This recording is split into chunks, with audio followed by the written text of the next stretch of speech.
Da-da-da-da-da-da-da-da-da. Telling the truth is a bad idea. None of it makes sense. None of it. Where they're using false diagnoses. You sure you want to do this?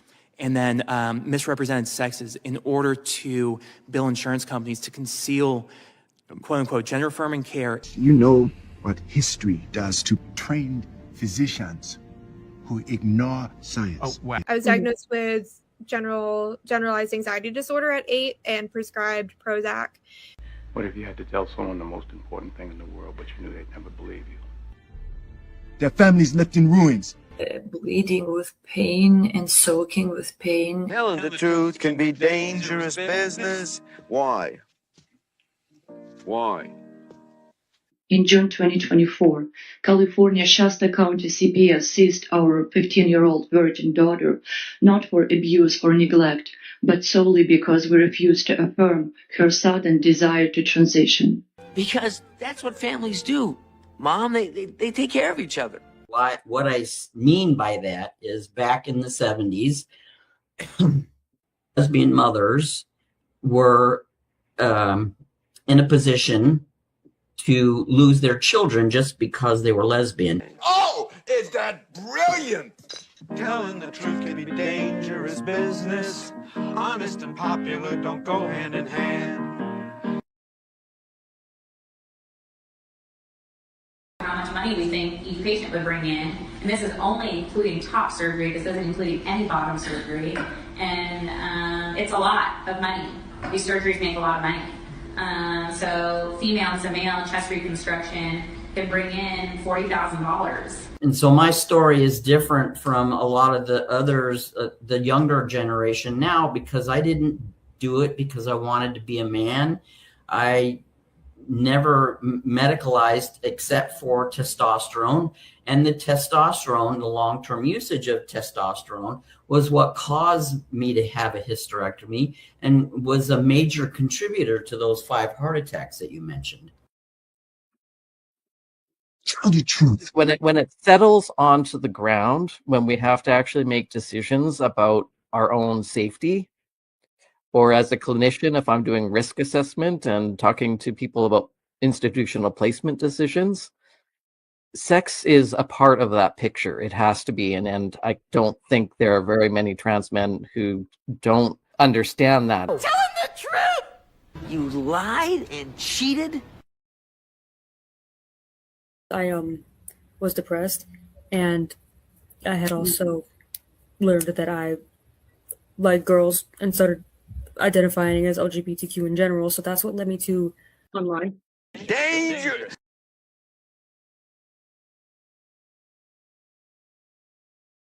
I want the truth! You can't handle the truth!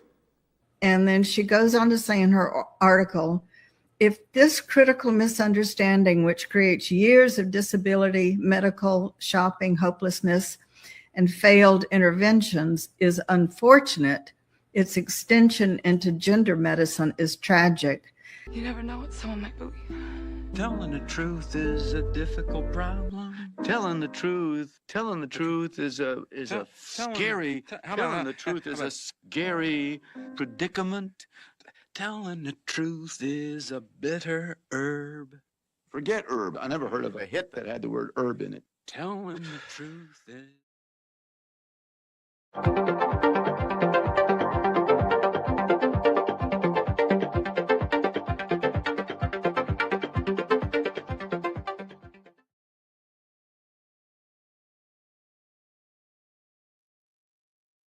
Alrighty. Hi there, I'm Johnny Skinner, and this is Moving Parts, the podcast where we investigate why children become trans or just discuss trans and gender-related topics in general.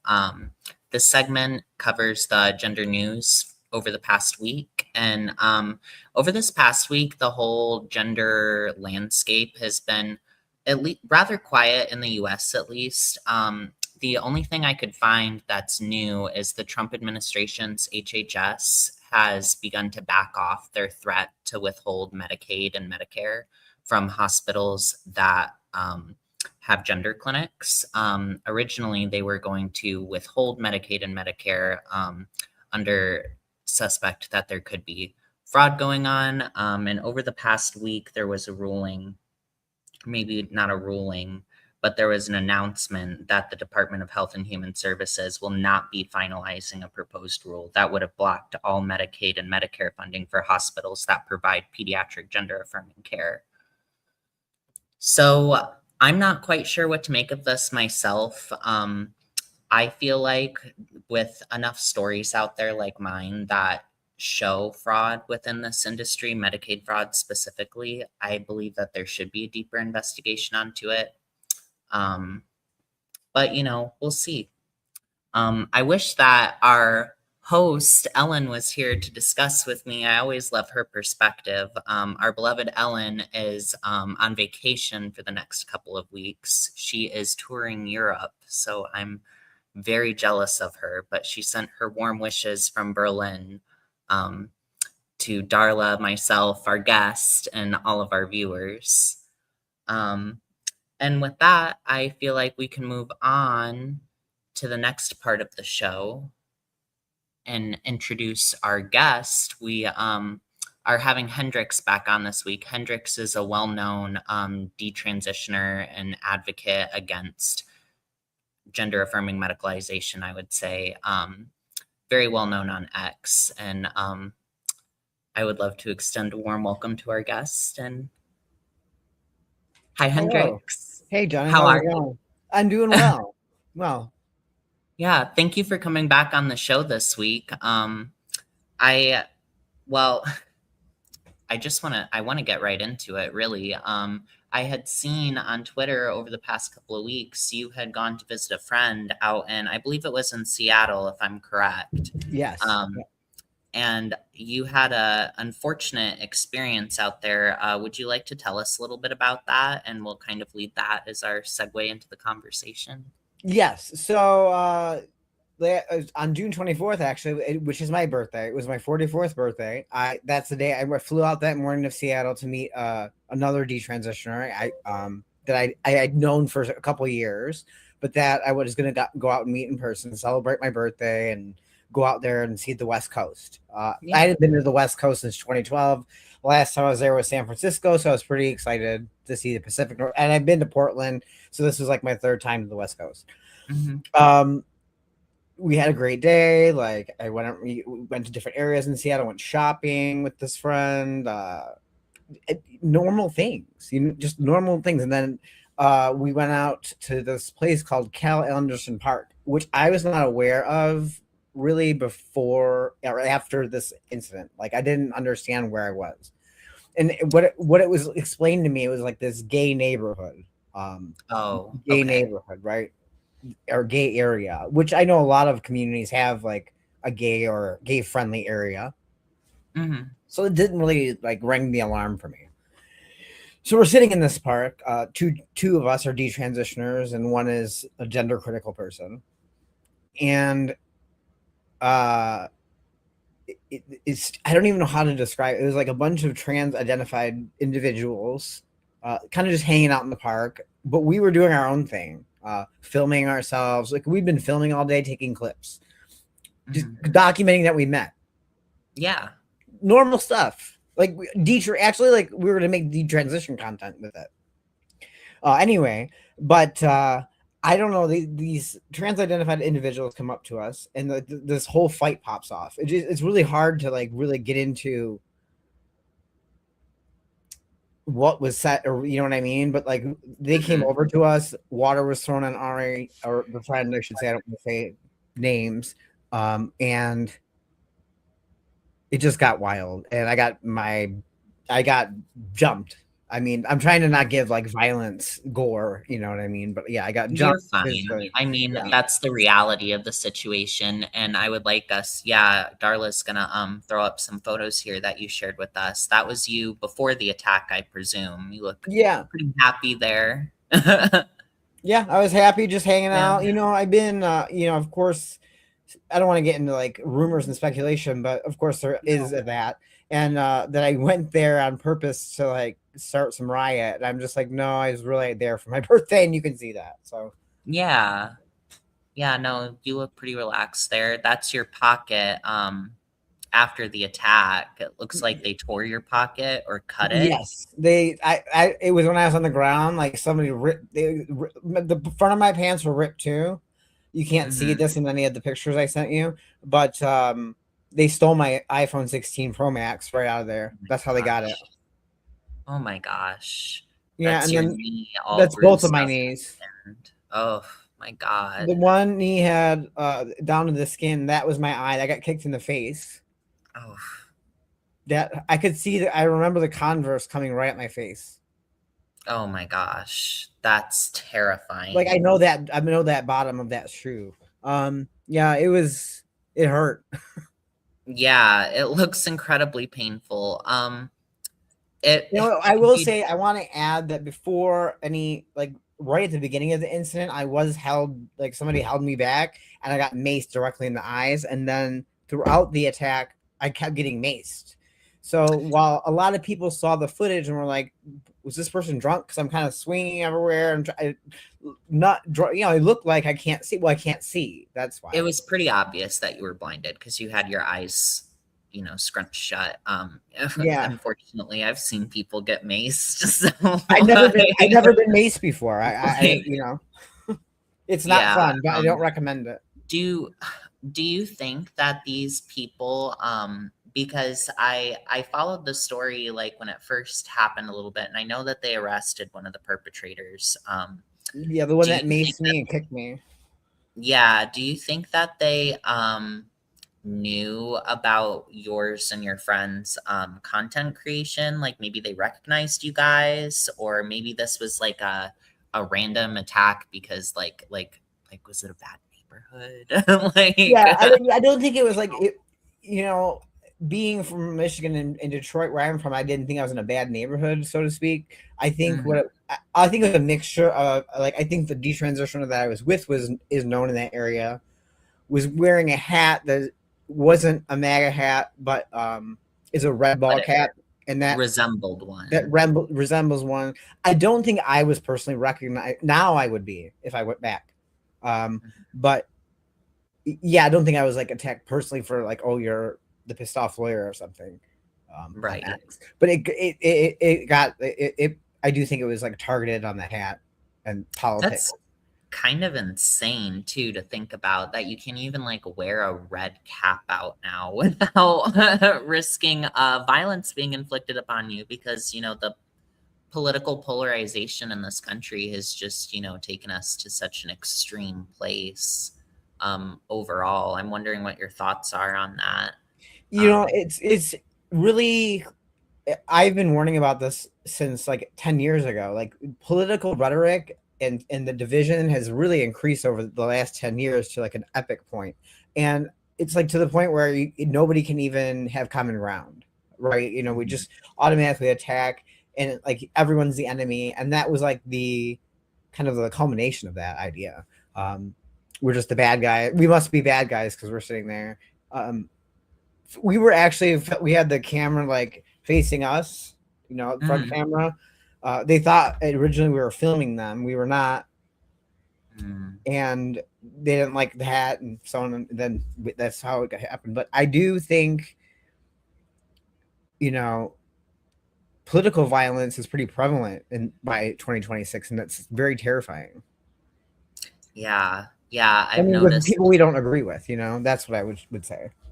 Oh yeah, absolutely. I've noticed this trend of increasing political violence and just in general, like these violent attitudes that people have towards those that they disagree with, especially as a detransitioner, which I'm sure you can understand given that you're such a public detransitioner as well. Your story went viral when you came out as a detransitioner. So that's like quite the way to come onto the scene. And, for whatever reason, and I would love to hear your thoughts on this as well, I'm inclined to say opposition, those that disagree with us, the opposite side of us, they tend to react quite negatively when we choose to tell our stories or talk about our experiences. Why do you think that is? Do you have any thoughts on on that, have you noticed that trend among these medical activists? I've noticed Yeah. it strongly myself. Yes, because I will say that when I first came out as a detransitioner last June, I was coming out of being what would be known as a trans rights activist online, right? I was not coming out just like, oh my god, I'm a transphobe and hate all trans people. That was not my idea. I was actually just that I just wanted to announce it. That's it. And I got called transphobic simply for the announcement. Let's start there, because it's transphobic to announce it because it makes trans people uncomfortable. Yeah. And I think that's the root of it. I think a lot of it. I got such a bad reaction. I got a bad reaction for not commenting in the right way to some people, for not commenting over here. People were all over the place. I wasn't defending thousands of transphobic comments. I just didn't know. I couldn't do anything right at that point to the trans community. I think it makes, and I saw some posts on Reddit about me where people then started questioning their own gender identity because of what I said. And I think it makes people think about gender a little deeper, and it makes people uncomfortable. Oh yeah, totally. I mean, I can even relate to that because when I was living, as a transsexual, coming of age as a trans woman, because of course I trained as a child and came into my adulthood that way. And during this period, when I would see stories I don't know if and I feel terrible because now his last name is going to escape me, of course, but Walt. I don't know if you've heard of him. He was one of the first male detransitioners ever. He's just this sweet older guy. But he went through everything decades and decades ago, the surgery and everything, and changed his mind. And he was an outspoken detransitioner back in 2016 when I was starting. And I remember I didn't run into his stuff then, but years later I had encountered it. And even as a trans person, I was like, well, this can't be, a negative experience from this and doctors lying. It was just such an uncomfortable truth that there was something in me that was like, I can't look at this. I was the same way. As a trans rights activist online, I actually would get in arguments with detransitioners myself. Because they would obviously tell me trans isn't real, and how X can be, going back and forth and getting into dragging back and forth. And it actually, one detransitioner, I don't like to name names, but another prominent former F to M detransitioner and I used to argue, and she and I became friends, and she kind of helped inspire my detransition. I'm careful with that language because I don't want anyone to say, oh, you were groomed, because a lot of people accuse me of being groomed into it because trans community could not conceive of somebody like me detransitioning. I know they'll accuse us of internalized transphobia, or I'm not sure if you've ever received that accusation, but as someone who's come out of this as a minor, I received that a lot from the trans community where they're like, are you sure you're not trans and you just didn't get groomed? Are you sure you just didn't go through conversion therapy? Yeah, people are just shocked that I changed my mind. For them, it was sudden because people live online chronically, and it's but there's an actual real life offline, and that was happening offline. I don't have a camera following me around 24/7, streaming my thoughts out. People, so that process of questioning it started way before that announcement. I think it does for every detransitioner. I don't think that's not a thing you just go about lightly, Yeah, absolutely. 1 second. I'm just making a comment in the chat real quick. Yeah, absolutely.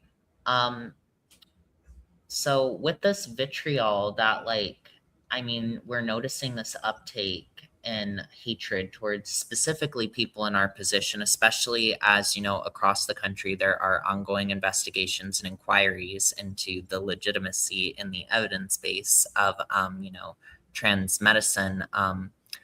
Why do you think, or I guess a better way of phrasing my question would be, where do you see this whole conversation going over the next couple of years? Like, do you see this vitriol that we face increasing, or do you think that it's kind of already reached its boiling point and it's going to start to, you know, change trajectory? I know that's kind of a big question, but these are the things that I think about as like a detransitioner. Like, well, I wonder where the conversation is going to go over the next few years. Do you have any like thoughts or insights on I do. that? I actually think there are going to be more detransitioners coming out, because like a bigger wave of them, given like in the younger generation, because the transition rate increased and jumped. I think around 2020, 2019, like somewhere around there.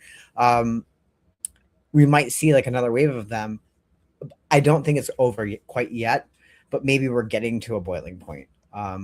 Because there's just such a strong reaction to detransition in the trans community, and it doesn't matter if you come out lightly or you come out full transphobe. You do it wrong. It's just this, you know, they don't like it. I don't know. It's hard. The vitriol is difficult. It made me start reacting, and then because I've been attacked so many times, it just is bad. It's a bad situation for, you know, and then on top of it, we don't get healthcare, or like we don't have healthcare that's adequate, I should say. We deal with hatred. We deal with not detransitioning correctly for everyone. Like there's just a lot of like hoops to jump through, like reacclimating back into a different life, if you will. Yeah. Oh, yeah. I mean, that's the thing when it comes to these decisions. I mean, they don't just impact like one or two or three areas of our life. It's like it impacts every single aspect of our lives. I mean, you're changing the way that you look. So when you change something as, you know, imperative to your experience as your body, then naturally that'll bleed into every area. Well, let me say this. You know, I will say, like, to any younger detransitioners, like, as somebody that had a whole life and career and then built a life on top of trans and like and then came out in my career and all that, it's very difficult, and you don't think about all the ways your life gets attached to trans when you're younger, because your life isn't that complicated. It starts to get more complicated the older you get, right? That's just how it works. One thing leads to the next. But yet to undo trans in my life is going to take, it's hard. Especially like professionally, for example. But it's very out there that I'm a detransitioner. I'm not hiding it. But, you know, people still call me sir in the public. Like, if I were to correct every single person, I just have to wait for my hair to grow. Finally, this week, by the way, I got a couple people finally confused that I might be a woman. I'm like, see, but it just takes time. Mm-hmm. And then that's all I can tell young people, and like to think hard about what you're doing, because like you said and we said, it's not like, oh, okay, I'm just gonna undo this now. Yeah, it's gonna take us, you know, somewhat of a lifelong process, I would imagine, to you know, get to a place where it could be considered undone. I don't know if you, well, I'm sure that you relate to this, given, the powerful effects of like testosterone, especially. But like, you know, for me, going through my adolescence on estrogen, I don't even know if I'll ever get to a place where it could be considered undone. This is where, like, I like the term detransitioner, but sometimes I feel like the term harmed by medical transition is almost more of a better descriptor. Because transition, especially if you like start young as a male, or, you know, testosterone at any point, it shapes your body so much that, you know, is there really a way to fully come back from it? Or do we just like live, you know, kind of pick up the pieces, and, you know, this has shaped our life experience, and, you know, moving forward, what do you think is the path forward for like detransitioners and people like us from here? Do you think that we'll ever get to a place in the gay community where we'll be able to admit where we went wrong? Maybe in your generation's lifetime. I don't know about mine. I'd like to see that change where it's like, okay, you know, I understand that everyone has different opinions about detransitioners and this and that, but a lot of us are gay or lesbian or bisexual. So we are members of the community, if you will. Even though I don't like participating in Pride or anything like that, I still like to have an idea of a sense of like, oh, similar experience, common gay experience. So Absolutely. and I feel at least kind of kicked out of the community because I don't agree with certain things. Yeah, I do relate to that on some level as well. So do you feel like Pride, if you don't mind me asking this, do you feel like Pride, do you feel an aversion towards Pride? Like does that seem like triggering sometimes given the amount of like, you know, stuff supporting trans medicalization that's present there? Or Yeah, is it it is. more of a, I'm just not in that scene? Because I know some gay people that just are not a part of the scene. I actually met a bartender in town the other day, and he's like, yeah, I just live here with my husband, and we just aren't big in the scene. So that's also, you know, a common thing. But what's your experience with the whole Pride and the... It's changed. That's my experience, which is obviously that's something I'm not going to answer. I will just say I'm not answering any of those questions for legal purposes. So I'm moving on. I just wanted to answer the chat for a second. Yeah, and then Darla does have a question. Oh yeah, I didn't see herself Darla's that question. we'll circle around to, but finish what you're saying first, and we'll circle back around to it. We were talking about Pride and like your experience slash So why you I came out as a lesbian at 14 years old in 1996. So I have 30, I'll be 30 years old gay this year. Which is wild. I've watched the community and Pride change over an entire generation while being in it and being an active participant and activist and very active in the community and the club scenes and all that. Pride used to be maybe a weekend, a fun weekend, and you got drunk with your friends. Now it is an entirely different thing. I think we all can. I don't want to like get into, you know, it's shaming anybody, but there are things there that I don't agree with. Like, why are there 100,000 furries at Pride now? I'm not, you know, and if that's your thing, that's your thing. But I just don't what does that have to do with me being gay? And it doesn't. It's just there's like it's a lot of transness, so it does get that on the triggering end, and plus I'm recognized, so it's not really that fun. And I do want to say that I was called in as a threat to a local Pride event after 30 years of being an activist and volunteering in that city and community. I had to go to the police station and explain why I'm not a threat to Pride. Oh my gosh. Like as a detransitioner. That's such a nightmare. That's like one of my fears with being a public advocate. Although I suppose, I mean, it's probably inevitable at this point.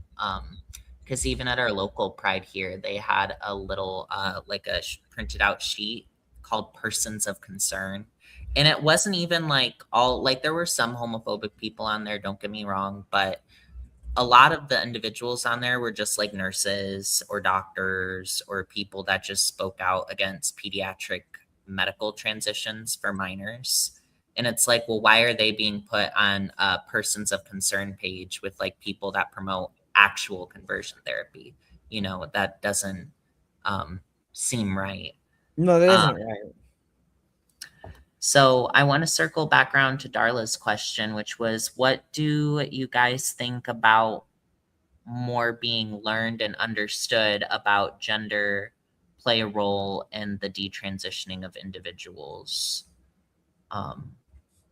Wait, what is that do in you the guys chat? think?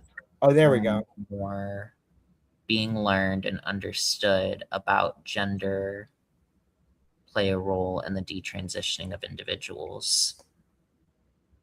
I assume she means more being understood about the concept of gender. So if I'm correct on that, Darla, feel free to let me know feel free to let me know. Yeah, she said that's correct.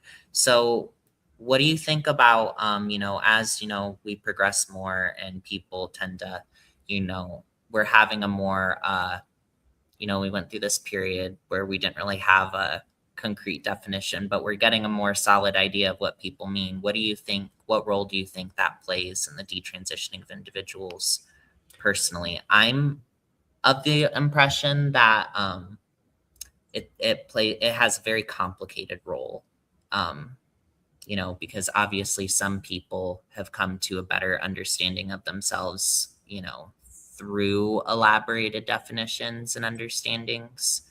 And other people just became disenchanted through like medical consequences, like myself. What do you think, Hendrix? I very much became disenchanted with the medical side too. I think that was because a lot of it had to do with I was going to get phalloplasty. So that started the process for me. And I will say, like, in my lifetime, the separation of the idea of sex and gender becoming so prevalent, like where as a trans person, I believe this magical idea that sex and gender are this entirely different concept, warped my mind somewhat. And it is complicated because I've always been gender nonconforming since I was a little kid. I very much was a proto-gay kid. Like if you look at pictures of me, you're like, oh, that kid is going to be a lesbian. Like, I hate to be stereotypical, but I'm just old school. But, and I think that, so I've always had a complicated relationship with gender. And I think that's true for a lot of maybe gay, lesbian, bisexual transitioners that were gender nonconforming growing up, especially when we're talking about, younger kids that transition that may come out of this. Yeah. Yeah, absolutely. So they might have they may need more deprogramming on that gender idea than I did, because I did live in a world where that wasn't, like, gender rule wasn't around, or that magical thinking wasn't around. Yeah, absolutely. Well, and I feel like with our concepts of gender now, it's made up of a complex, it has aspects of social, psychological, behavioral, physical. I mean, it's a very even though we are developing a more, solid definition in some circles, it's still a very complicated concept, and it can be very confusing, especially, for either young people or I feel, and feel free to jump in here if this sparks anything within you, Hendrix. But when people come from very homophobic backgrounds or homophobic areas as well, just speaking from the gay experience, seeing as how we're both gay, when you have that degree of rejection within you and this aversion towards what you are, then this idea that because you might differ socially, psychologically, or behaviorally, it almost presents a way out for these people. So I feel like the concept overall can be very dangerous the way that it is currently in society. I don't know if you have any thoughts on that as well, Hendrix. Personally, I feel like we need to almost dismantle this concept of gender, because I mean, at the end of the day, I feel like it boils down to a lot of stereotypes that we're having a hard time getting rid of just because they're so ingrained in our society. Well, I'll say this: homophobia plays a huge role in where I ended up transitioning, because I had a lot of homophobia coming up, because it came out so young in the 90s. I was not accepted by my family at all back then. Like, they've come around. I want to be clear, like, yeah, now they that's accept good. me, but that's 30 years ago. But that was not the way it was. Like, it was very homophobic coming up. I had a terrible coming out. I faced a lot of homophobia just in life, even as an adult, up until the point I transitioned. And when I look back, I'm like, and because I was a butch lesbian, if you will, gender nonconforming lesbian, whatever the trans, kids are calling it trans mask. I'm not calling myself that, by the way, anybody. I'm just saying, like, whatever term you want to use for gender nonconforming, go ahead. Yeah. We need to, like, dismantle this idea that it's disconnected from sex too. It's not like it's okay to be a gender non-conforming male or a gender non-conforming female. It's okay. Like that doesn't mean you have to transition. Yeah. Yeah, I totally agree with that because you know, at least, you know, in my perspective, being a young person that grew up with this, you know, I'm going to use the term ideology for lack of a better term. Um, you know, this idea that well, first of all, the idea of passing and that passing is important. It sort of creates this idea within yourself that there's something wrong with you and that you need to fix it in order to blend in order to be acceptable. Of course, my providers did elaborate and actually tell me that, but you know, that's also just the implicit idea of the ideology that, you know, you need to go through these procedures so that you can pass. So That was important to me. Yeah, I mean, that was normal to, or that was important to a lot of transsexuals. That was very normal. You know, especially back in the day, like 2000, I can only speak from 2016 onward, but you know, when I started, that was like the whole reason for like going into any of this was like, if you weren't going to pass, then there wasn't really, you know, a point to it. Of course, things have changed a lot. But back then it was very different times. I mean, like the transsexuals of older transsexuals of my era, like when I was coming up, it just wasn't like it is today. Like it just doesn't. That's all I can say. It's very different. And then, but passing has kind of become this idea of like you just have to state you're trans now without doing anything, and that is enough. And I think that's where it's gotten to an absurdity, right? Then what is trans? What then it's just like this superfluous idea. Well, what is it then? And I think like it's just going off the rails is the problem. Totally. Do you think if we like if we deconstructed self ID and things went back to like how they were in like the old school days, do you think that that would be like beneficial for you know, like society in this conversation? You know, back in the day when they had, you know, you had to go through so many, you know, months or whatever of therapy. Or like a life test and all of that. Yeah. Do you think that we should bring back that model, or are, you know, of course you and I have been through it and, you know, our experiences will inform our thoughts. Do you think that we should just deconstruct all of this? Yeah, I do. I do think we should. Well, here was my position before I came out as a detransitioner. I was coming out publicly as a trans person saying that we needed to actually do more medical gatekeeping. I was a trans medicalist anyway, internally. And then I finally started coming out with it, and that was not popular, but that's fine. Yeah. But I was like, no, when I started actually understanding that detransitioners existed, and I and grasped that, I did start saying we need to bring gatekeeping back. These standards, I don't remember there being like whole trains of detransitioners when I was growing up. Yeah. You know, I don't remember there being whole conferences and, you know, busloads of them. Like it's crazy. It is crazy, and it's crazy that so many people don't see it. It's funny that you also went through a trans medicalist stage because I was the biggest trans medicalist. Partly because when I started, medicalizing was so rare. So if you got to medicalize, it was like, oh, you were the exception. You know, you're so special. You're cut and close case. You know, it wasn't as common as it is today, where like, you know, we have, you know, many people in town who are medicalizing. And yeah, you know, I agree. I feel like on some level, you know, it's such a complicated issue. And while I don't believe that this stuff should qualify as healthcare, I just don't feel like there's strong enough evidence to support it as healthcare. I agree. Part of like my inner self also like kind of, because I have so many friends that are in the life, I think still too, that I'm like, well, maybe we should just like consider this to be like some forms of cosmetic surgery, which people are still free to go get, you know. I don't care really what, I mean, that doesn't bug me. I don't know.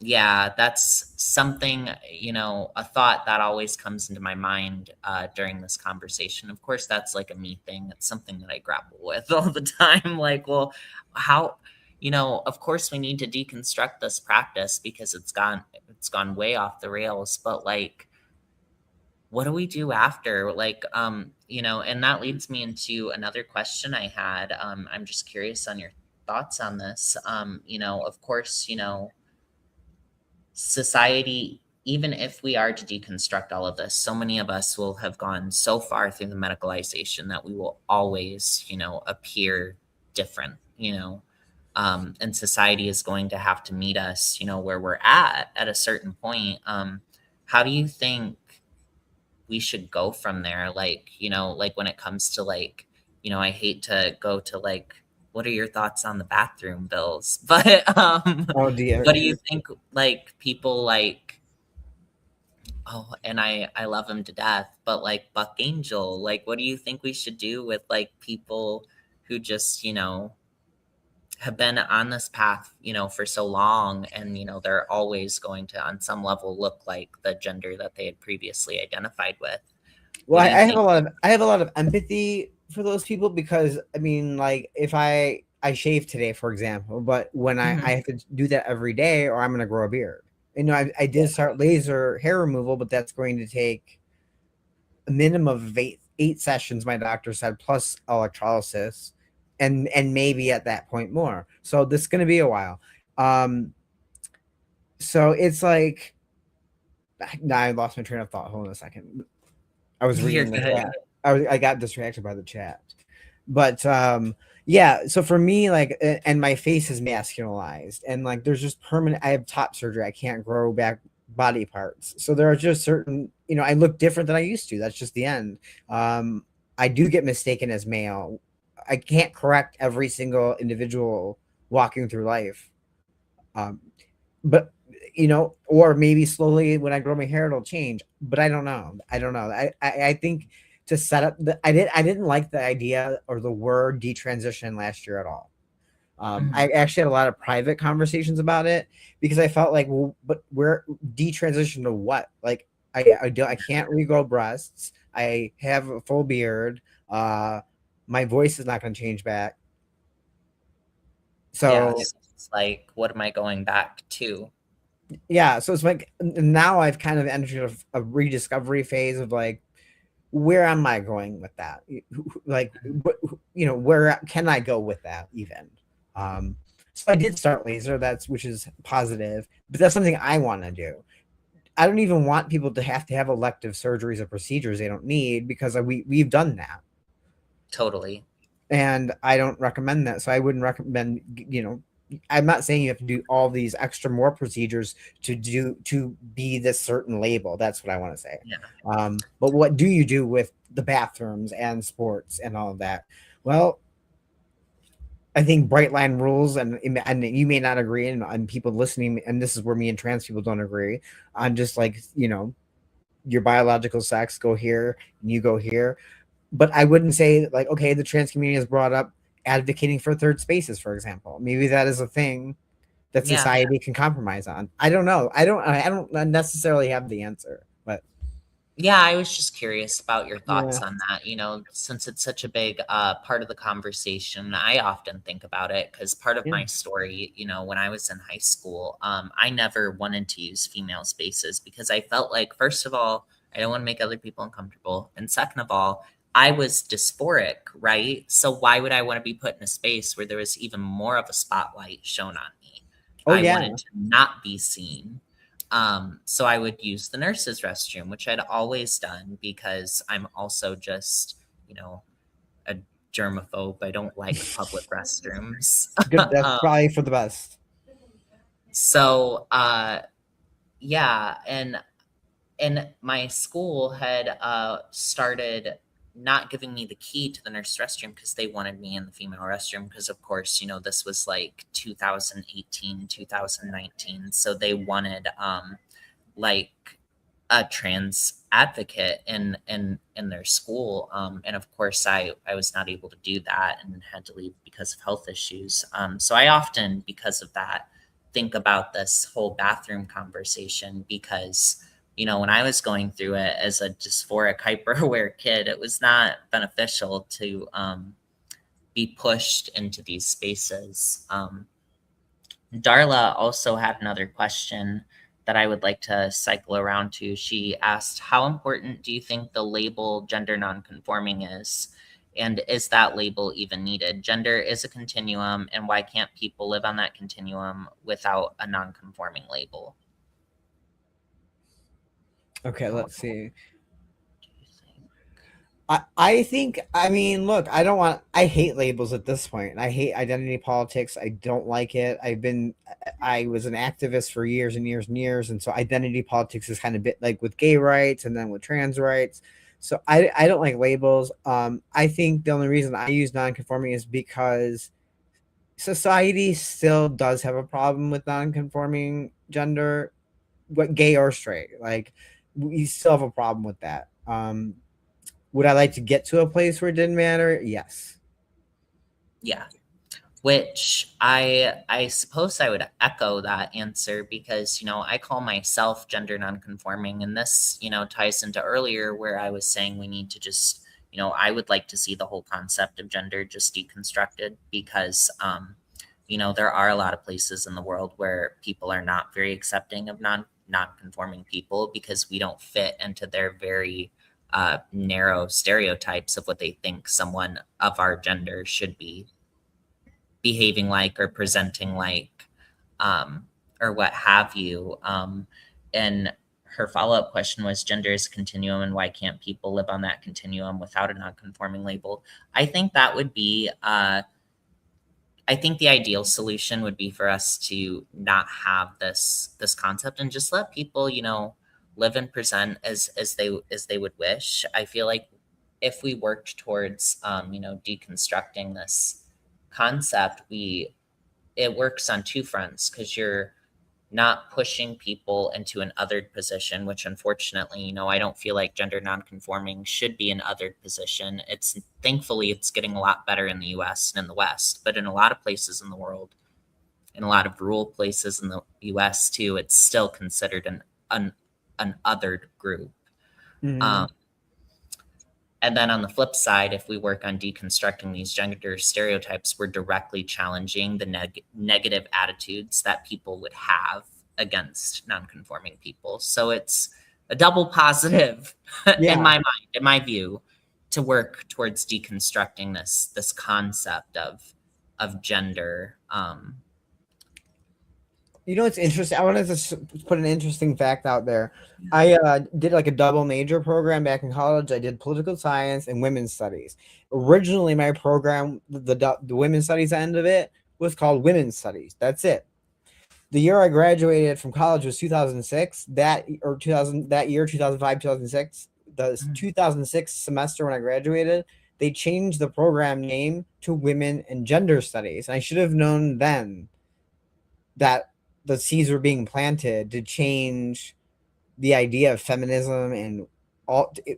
And look where we are 20 years later after that label changed on that. I wonder what that program is like today. It has to be wildly different and vastly different from like me studying just straight up feminist authors from the 70s. You know? Oh yeah, it's probably unrecognizable. Yeah. You know, I have a few friends that are in college right now, and some of them have undertaken women's studies and gender studies. And I know, right? I have friends that are in gender studies. I do. And I mean, some of the things that they're being taught, it boggles my mind. It truly does, especially when you have survivors out there like us that are directly challenging that narrative. And then you have, you know, official institutions that are challenging that narrative as well. And yet it's still being taught in colleges and in universities across the world, or at least across the West, you know. Definitely here in the United States. Yeah. In Canada for sure. Definitely in Canada. And in Europe. In Europe. Like the institutions are all kind of captured by that more radical end of gender ideology, as I would call it. I know Listen, here's my opinion on this. Trans people may not like my opinion about transitioning, and I may be outrageous to them on my Twitter account. That's fine, because what at the end of the day, I just have opinion. They're words, and these are my opinions about transition and my experience. But like, I don't wish harm on trans people. You know what I'm saying? Like, I don't want you to like be harmed. Yeah. That's why I'm speaking out about that. I don't want you to go do that to yourself, because you may be harming yourself. Right. Yeah, absolutely. And I think that's really, where we're all coming from on this issue. We just went through something horrible, and we just don't want other people to get caught up in the same scandal, we'll say, the same medical scandal. I see a question that came in. Question for Johnny. What are your personal feelings about trans-identified women using apps like Grindr that are made for gay men? I'm not sure if you will also have some input on this. I'm not sure if you came about or if you were like on the scene when dating apps were big in the LGBT community. They still kind of dominate the scene. I personally feel like apps like that, I don't use them myself, but for the people that do, no judgment.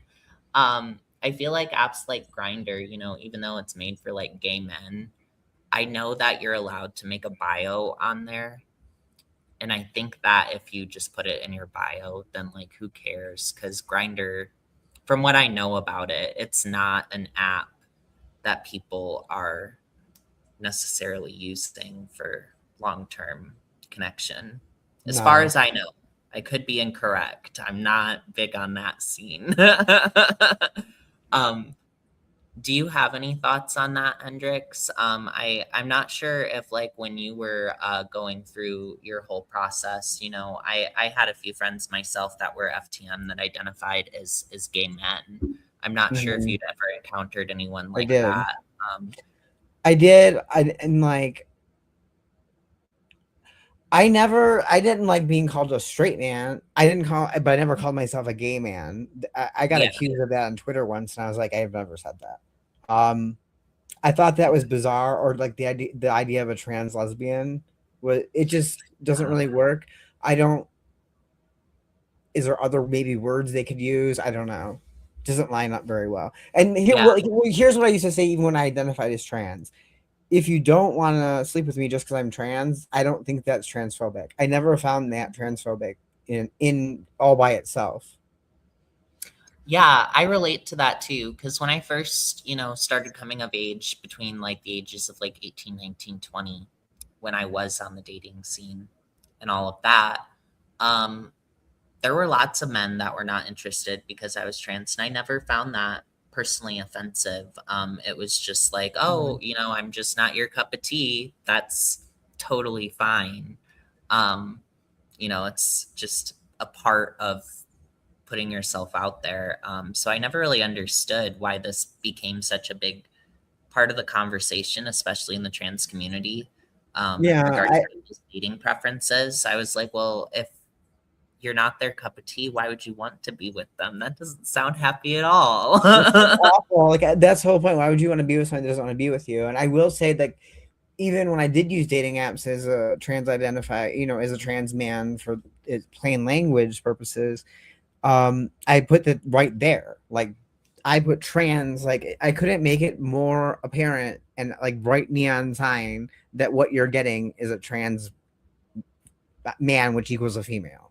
Like, yeah. I don't know. Like, this neon sign behind me that's how obvious I made it. Yeah. Well, I didn't want to deal with anybody that didn't want. If you didn't want that, then good. Like, don't have it. Then. And that always made things easier anyways, like even, I didn't use Grindr. I mean, the few times I got on that app, I like opened it and was so horrified that I got scared off of it. But like, from the apps that I did use, like Hinge and stuff like that, I would always put it in my bio. And I had such an easier time meeting people. you know, I still have hangups about my experience, you know, dating as a child transitioning trans woman, but I still had such an easier time meeting people. And I just put, I'm trans in my bio. And it was like a piece of cake because I didn't have to have these awkward conversations of, I'm not the thing that you thought I was, you know? Mhm. And those conversations can also carry some danger to them too. I'm It's not sure, you know, I hope that you never had an experience where people, you know, got upset, but it's very scary. You know, I really don't want to it's not downplay good. the danger there. So, you know, there's gosh, now I'm reminiscing and reflecting on all the things I no longer have to deal with No, now that it's I'm actually it's detransitioned. great. No, Like, I do appreciate that aspect of detransition, like some of those negative aspects of that lifestyle. So yeah, well, because we don't really encounter that so much. Well, especially on the gay scene, you know, I'm not sure. You know, I would like to ask you, you know, because you've been detransitioning for how long now? A little over a year, if I'm yeah, not and almost dead on. Like I announced in June of 25, so it's been just about a year, a little over a year. okay. Well, how does life look, you know, outside of this whole gender conversation? You know, how's life going?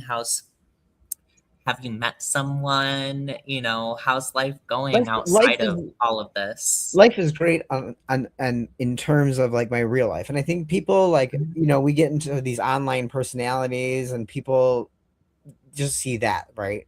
But we're living these entire lives offline, and so love life. That's great. I don't want to get into details, but that's good. No, that's totally fine. Work is good. Life is good. My life is fine. It's like just it's being a public detransitioner is not. It's wild. It's a little wild. Yeah, but you So I know, try to as like long as separate the two and have like the two yeah, like a wall. yeah, that's just what I was about to say. As long as you know, are managing to keep some of like the online controversy that we find ourselves in as public detransitioners, if you are managing to find a balance between that and like real life, then you know, I think you'll be just fine. Yeah, I think that's important for anybody that's thinking about detransitioning or currently watching this that's in that process, getting caught up in these like crazy things. Just I don't know. Figure yourself out first before you make yourself public would be my advice. Because you're gonna get everyone just having all their different opinions about you, and just be ready for that.